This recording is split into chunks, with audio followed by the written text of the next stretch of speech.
नमस्कार दोस्तों, आइए जानते हैं उत्तर प्रदेश की 25 बड़ी और ताजा खबरें। साथ ही अगर आपने वीडियो को लाइक नहीं किया है तो जल्दी से लाइक कर दीजिए ताकि यूपी की सभी खबरें सबसे पहले आप तक पहुंचें। आज की पहली खबर, संतों ने आतंकी पन्नू के जलाए पोस्टर, परमहंस महाराज बोले, महाकुंभ में दिखा तो जमीन में घुसा देंगे। महाकुंभ में आए संतों में जबरदस्त उबाल है।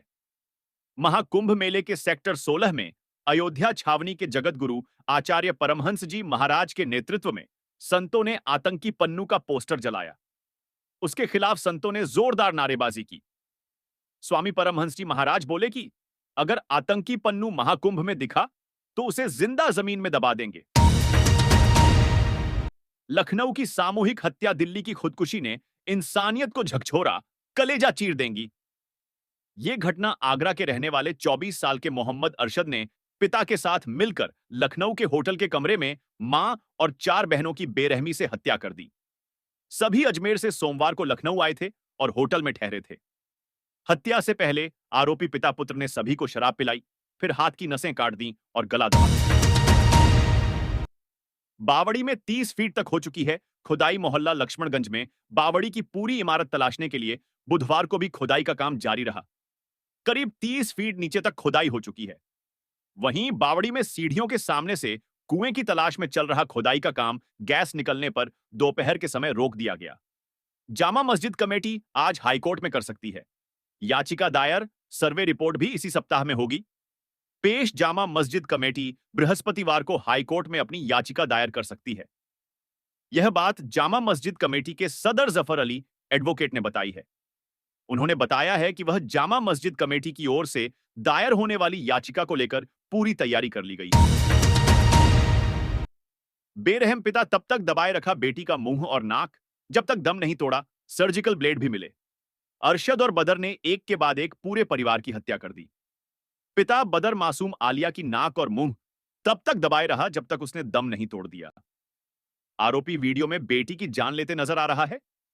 हत्या के बाद पिता पुत्र ने भी आत्महत्या की बात कही थी। पुलिस बदर की तलाश कर रही है। यात्रीगण ध्यान दें, 18 ट्रेनों का समय बदला। ये सभी लखनऊ से होकर गुजरेंगी। 1 जनवरी से 18 ट्रेनों का समय बदल दिया गया है। ये सभी लखनऊ से होकर गुजरेंगी। रेलवे प्रशासन ने ट्रेनों की नई समय सारणी लागू कर दी है। दिल्ली विधानसभा चुनाव, इस बार टिकट देने में नए प्रयोग करने जा रही है। बसपा दागी नेताओं से पार्टी बनाएगी दूरी। दिल्ली विधानसभा चुनाव में बहुजन समाज पार्टी दागी छवि वाले नेताओं को टिकट नहीं देगी। बसपा सुप्रीमो मायावती ने स्वच्छ छवि वाले नेताओं को टिकट देने को कहा है। साथ ही टिकट वितरण और संगठन में महिलाओं और युवाओं को तवज्जो देने के निर्देश भी दिए हैं। कांग्रेसियों ने बताई पूर्व प्रधानमंत्री मनमोहन सिंह की उपलब्धियां। नव वर्ष के मौके पर शहर कांग्रेस कमेटी ने पूर्व प्रधानमंत्री यशवंतराव मनमोहन सिंह की उपलब्धियों को बताने के लिए पुराने शहर के घंटाघर पर बुधवार को एक कार्यक्रम का आयोजन किया। दो समुदायों में जमकर चले ईंट पत्थर, शराब पीने को लेकर हुआ विवाद, वाहन हुए क्षतिग्रस्त। महाराजगंज में प्रतिमा विसर्जन जुलूस के दौरान हुए। रामगोपाल मिश्रा के निर्मम हत्याकांड के बाद बुधवार को एक बार फिर दो समुदाय आमने सामने आए और जमकर ईंट पत्थर चले।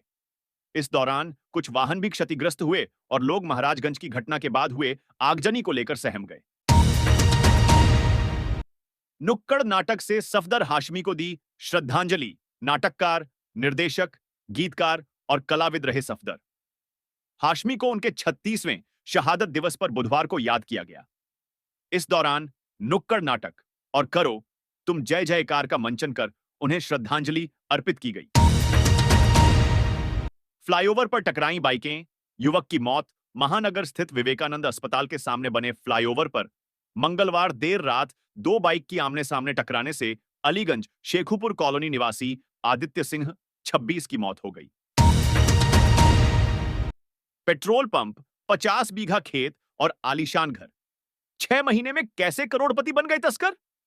करोड़पति बनना किसका सपना नहीं होता है, लेकिन महज 6 महीने के अंदर ऐसा हो जाए तो किसी को भी यकीन नहीं होगा।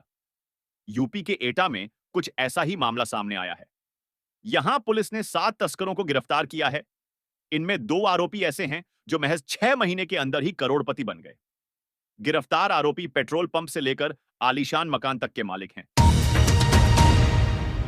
घूस का रेट फिक्स ही कर दो, वकीलों ने हाथ में तख्तियां ले किया प्रदर्शन। मांग सुन हैरान रह गए। अफसर यूपी के अंबेडकर नगर में हाथों में तख्तियां लेकर प्रदर्शन कर रहे वकीलों की मांग सुनकर अफसर हैरान रह गए। इस प्रदर्शन की जिले में खूब चर्चा हो रही है।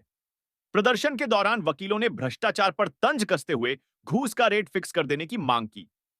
तख्तियों पर भी उनकी यही मांग लिखी थी। प्रदर्शन में शामिल वकीलों ने आरोप लगाया कि कोई भी काम बिना घूस दिए पूरा नहीं होता। छोटे बड़े कामों के लिए मनमाने ढंग से रुपयों की मांग की जाती है। उन्होंने कहा कि छोटे छोटे कामों के लिए भी ज्यादा पैसों की मांग की जाती है।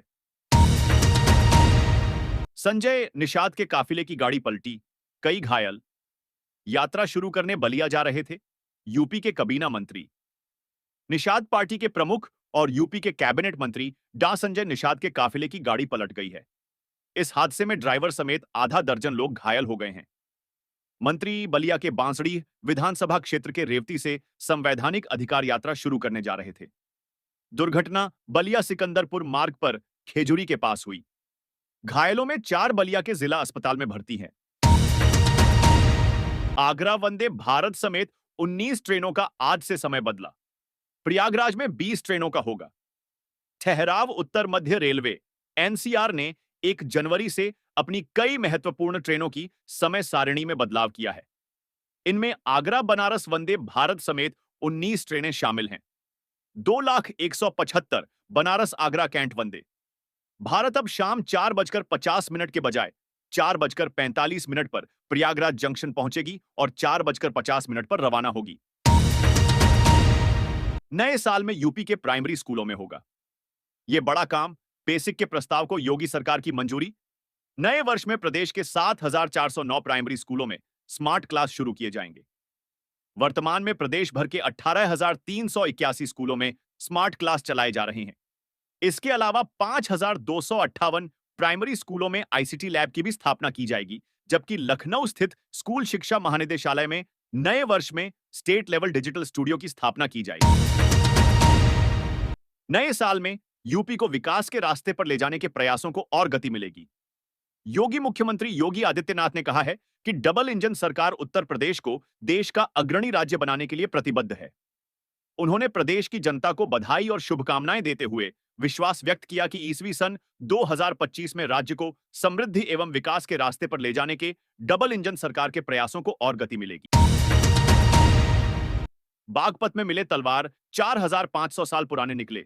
हंगरी में कार्बन डेटिंग से ताम्रकाल के हथियारों का राज खुला। हाल ही में एक संयोगवश हुई खोज में भारतीय पुरातत्व सर्वेक्षण ने उत्तर प्रदेश के बागपत जिले में ताम्र युग के अस्त्र शस्त्र मिलने का दावा किया है।